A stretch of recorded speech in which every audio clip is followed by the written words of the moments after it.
Les documents de la Cour au service des motards. Un jeune garçon victime d'un faux renseignement. Un agent double de la police est démasqué et perd la vie. Les Hells du Québec apprennent l'identité d'un témoin de la Cour et le tuent. L'écoute électronique et la corruption chez les fonctionnaires.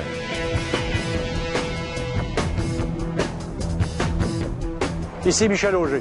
Cette semaine, je vous présente une enquête sur les méthodes de renseignement des bandes de motards criminalisés.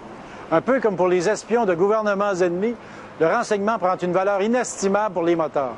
Avec le bon tuyau, ils peuvent contrecarrer la stratégie de leurs ennemis, prévoir celle de la police ou même traquer leurs cibles. Les motards sont-ils plus forts que la police?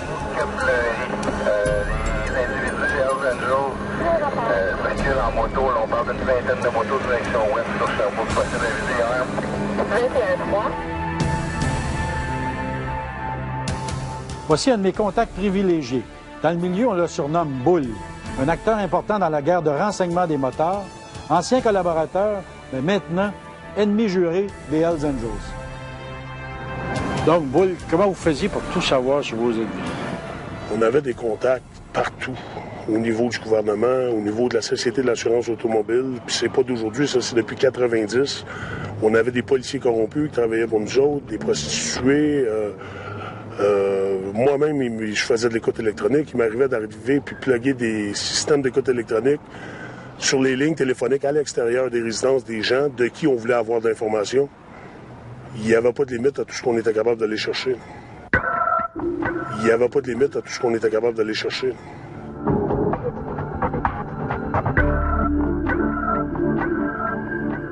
Les bandes de motards, devenues aujourd'hui des organisations criminelles ultra sophistiquées, se livrent à une véritable guerre du renseignement. Comme vous allez le voir dans l'enquête qui suit, ils sont prêts à utiliser tous les moyens, légaux comme illégaux, pour éviter les arrestations, mais surtout obtenir l'information essentielle sur leurs ennemis. En janvier 2001, un membre secret des Banditos est abattu. La police découvre chez lui des dizaines de caisses de documents provenant du Palais de justice de Montréal. Le 28 juillet 1993, un informateur du bureau antidrogue américain qui s'apprêtait à témoigner contre un Hells Angels du Québec est victime d'un attentat à la bombe. Les criminels ont pu facilement obtenir ses coordonnées au cours des procédures judiciaires. En février 2000, le vol d'un ordinateur de la police permet aux motards d'identifier un agent source des autorités policières. Ce dernier est froidement assassiné. En 1995, le petit Daniel Desrochers, tué par les débris d'une bombe dans Hochelaga-Maisonneuve, est la victime innocente de la guerre des motards.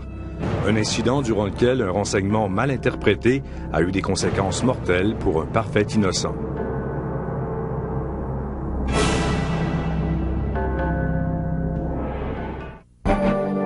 Après plus de 30 ans, Michel Auger possède beaucoup de sources qui lui permettent d'obtenir des informations inédites sur le monde de l'ombre. Un bon nombre de ces sources sont des policiers. Parmi eux, Richard Bourdon, porte-parole de Carcajou, l'escouade policière conjointe anti-motard de la Sûreté du Québec. Donc, les Hells Angels ont un puissant réseau de renseignement. Ils peuvent savoir à peu près tout ce qu'ils veulent. Comment font-ils pour atteindre leur objectif? Bon, on s'est rendu compte lors de perquisitions, lors d'opérations menées par les policiers, que ces gens-là avaient souvent l'ensemble des dossiers qui avaient été déposés à la Cour. Vous savez, en vertu de l'arrêt de Tchichkum, les policiers et la poursuite doivent remettre à la défense l'ensemble de la preuve accumulée contre eux. Ça veut dire que les criminels, finalement accusés, obtiennent en même temps tous les trucs de police. Il n'y a plus de secret de police, là. Effectivement, à chaque fois, ça demande aux policiers d'utiliser d'autres moyens d'enquête parce que les moyens utilisés une première fois sont dévoilés à la Cour et souvent ne peuvent servir, compte tenu que ces gens-là ont un puissant réseau de communication. En janvier 2001, Réal Dupont, un membre secret des Bandidos, est retrouvé assassiné à Ville-Saint-Laurent. Plus tard, les policiers font une perquisition à sa résidence et découvrent 28 caisses de documents. Tous des papiers, des documents légaux provenant du Palais de justice de Montréal. Et comme particularité, ils concernent tous les ennemis de Dupont, des membres des Hells Angels. Pourquoi Réal Dupont tenait-il tant à ces boîtes de documents? Michel Auger s'adresse aux enquêtes criminelles de la police de Montréal, chargée du dossier Réal Dupont. Et il était connu comme les brains. Okay? C'est lui qui montait tous des dossiers de renseignement contre ses ennemis, les Hells Angels. Et lors de l'enquête, on a saisi une trentaine de boîtes. C'était tous des documents de la Cour. Chaque personne, chaque membre des Hells Angels qui avait été condamné à quelque chose, mais lui sortait le primitif à la Cour, qui est public. Il a servi de ça, il faisait des montages. Quand on a validé les informations, on a tout fouillé, chaque information par nos experts aux sections renseignement, on voyait qu'il montait des dossiers comme nous autres, les policiers montent des dossiers contre des criminels. Ça, c'était les plumatifs de la Cour. Et dans la plumative, il explique de quel crime il était accusé, de quel crime il était trouvé coupable, qui était son avocat. Et avec ces informations-là, bien, c'est sûr, il trouvait des adresses, puis il trouvait un véhicule qui a servi. Puis, c'était lui, il remontait les informations. Des informations anodines pour certains, mais dans les mains de criminels revendicateurs, des outils meurtriers.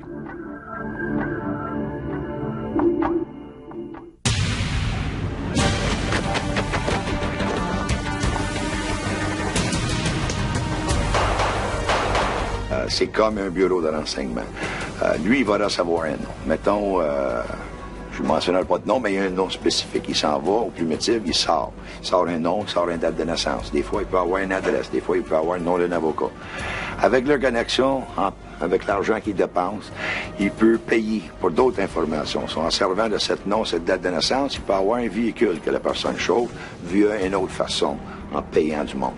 Et après ça, mais vous avez comme un liste, un filière, une photo, pedigree, pesanteur, grosseur, véhicule. Adresse personnelle, adresse de sa mère, exactement, de sa femme.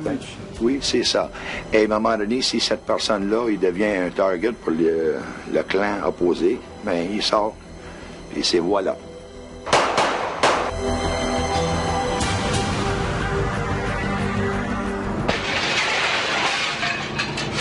Réal Dupont était propriétaire d'un bar avec un des grands patrons des Bandidos.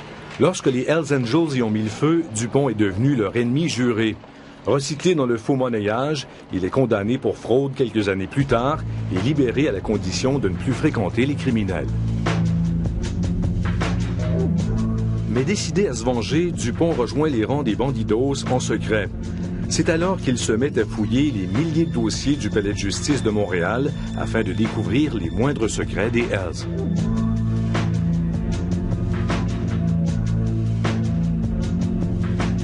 Réal Dupont était aussi reconnu comme étant le webmaster des Bandidos qui possédait un site sur le web. Après sa mort, Sylvain Sly Grégoire prit sa place. L'expertise qu'il a su développer des logiciels informatisés lui a permis aussi de récolter et disséminer de multiples informations utiles qu'il a fournies aux différentes bandes de motards selon ses allégeances.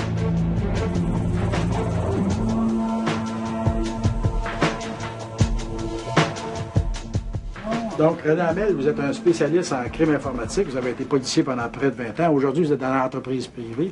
Comment les criminels peuvent tirer profit des ordinateurs puis de tout ce qui est, toute la nouvelle technologie? Les criminels, ils font face au même problème que la population normale.